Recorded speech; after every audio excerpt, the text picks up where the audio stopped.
AT&T reports that nearly 1,000 of their cell towers are down, affecting countless customers throughout the Los Angeles area.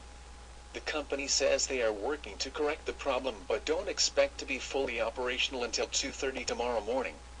A massive power blackout paralyzed Chile on Saturday and darkened vast swaths of the country, including the capital Santiago, before energy was largely restored, officials said. Also, take a look at the outage stories rapidly coming in over the past several days. First, in Canada. Several area communities lost power Saturday evening from Ottawa to Princeton and as far west as Tuscaloosa. In Idaho, over 1,000 people in Boise were without power Saturday afternoon. A County Dispatch said that a blown transformer at the corner of Chinden and Maple Grove was the cause of the outage.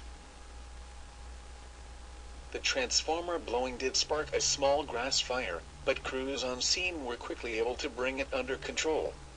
In Phoenix, lights go out during Giants D-backs game. In Ohio, an officer responded to a loud explosion in the 1000 block of East 6th Street at 2:40 a.m. Saturday and found it to be a blown transformer that caused a power outage in the area. Karachi also without electricity for half a day. Firefighters are battling a wildfire near Palm Springs, closing a portion of California Highway 111. The Windy Point fire began in mountains west of Palm Springs on Saturday evening and spread to 329 acres. It was 16% contained as of mid-morning Sunday. A 650-hectare forest fire burning out of control just south of Fort McMurray forced RCMP to close part of Highway 63 Sunday afternoon and has Alberta Sustainable Resource officials on alert. The fire, which sparked around 12:30 p.m. Sunday, grew hundreds of hectares in just hours. As of early Sunday evening, it was burning about 10 to 15 kilometers from the northern Alberta city, spreading. Walk into any of hundreds of homes or buildings in the huge capital, Mexico City, and you feel immediately that something is amiss. The buildings tilt.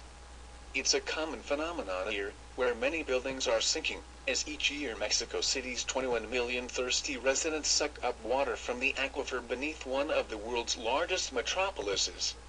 As the water level in the aquifer drops, the ground above it sinks. 10 solar-powered designs to charge your life. From smartphones and e-readers to laptops and tablet computers, today's high-tech devices put a wealth of information and utility at our fingertips. However, it can be a real challenge to keep these power-hungry gadgets charged while you're on the go. Fortunately, solar technology has kept step with the pace of consumer tech, and there's a great set of devices out there that will keep your gadgets charged with clean, green energy anywhere the sun shines. Faster than light neutrino claim bolstered, but it appears that only time will tell whether the result holds up to additional scrutiny, and whether it can be reproduced. There is still room for uncertainty in the neutrino's departure time, because there is no neutrino detector on CERN's end of the line. The only way to know when the neutrinos left is to extrapolate from data on the blob of protons used to produce them. Final grave of fallen NASA satellite may stay mystery. Determining exactly when the satellite's plunge occurred, and where, is not an easy thing. Apparently, even with ground-based radars and optical sensors at 25 sites worldwide. A top Federal Transportation Security Administration official who until 2008 worked at O'Hare Airport is being held in a Mississippi jail, accused of murdering a co-worker. Operation Mountain Guardian held a terrorism-based emergency response exercise at various locations in the Denver metro area on Friday. First responders from 100 different agencies tested residents with loud noises, simulated weapons, smoke, emergency vehicles and other actions. Britain's major TV networks were forced to hand over hundreds of hours of footage of England's August riots to cops after being served with court orders. At least 80 people protesting in New York against the U.S. financial system and Wall Street practices were arrested in the first big crackdown since demonstrators began camping on city streets a week ago. Police have been harsh in quelling the rally. However, not much of their violence is being reported by the mainstream media. On Saturday, hundreds of protesters marched through Lower Manhattan in the direction of Union Square, where police tried to corral them using orange plastic netting and used tear gas against some of protesters. While on a peaceful march near Union Square in downtown Manhattan, multiple female protesters were penned up in the street by orange mesh barricade, then maliciously maced. The women were peaceful and unarmed. They were secured by barricade with an overwhelming police presence, and they were then sprayed directly in the face with pressurized mace.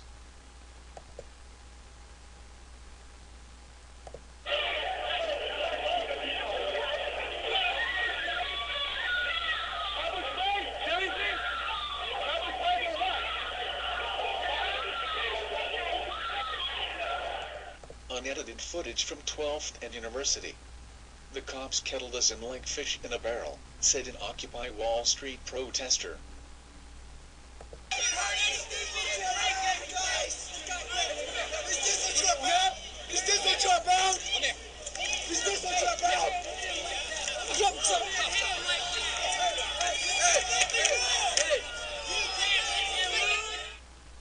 It's difficult to realize that most every single one of us are not the 1%. But we can be, if we join as one. Here, an emotional Twitter pic with a protester whom falls to his knees in tears in front of Chase Bank crying, "This is the bank that took my parents' home." Gas leaks trigger evacuations in North Seattle. One of the leaks is in the 900 block of Northeast 122nd Street and the other is in the 12,000 block of 8th Avenue Northeast, said Kyle Moore of the Seattle Fire Department. He said a 1 1/4 inch natural gas line was somehow damaged by a water line. The next war crimes trial prosecutor is pledging Guantanamo to U.S. transmissions from the military commission's compound in remote Cuba. The Obama administration's handpicked choice to run prosecutions at the Guantanamo War Crimes Court is pledging a new era of transparency from the remote base, complete with near-simultaneous transmissions of the proceedings to victims and reporters on U.S. soil. For instance, 2 death penalty cases are already in the pipeline, that of the alleged architect of the 2000 suicide bombing of the USS Koloff Yemen that killed 17 sailors, and that of the 5 alleged 9/11 plotters accused of the mass murder. The National Weather Service in Memphis issued a tornado warning for northern Crittenden County in eastern Arkansas, northern Shelby County in southwest Tennessee and southwestern Tipton County in southwest Tennessee. The storm will produce tennis ball-size hail and destructive straight-line winds. Large hail-high winds also possible for Lee, St. Francis, Arkansas, Jefferson, Lincoln, Monroe County with severe thunderstorm. From Mega News and Elite on the Telegraph, IMF may need billions in extra funding. Christine Lagarde has signaled that the International Monetary Fund may have to tap its members including Britain for billions of pounds of extra funding to stem the European debt crisis. Bailouters are now getting bailouts? What about all of us, the other bailouters?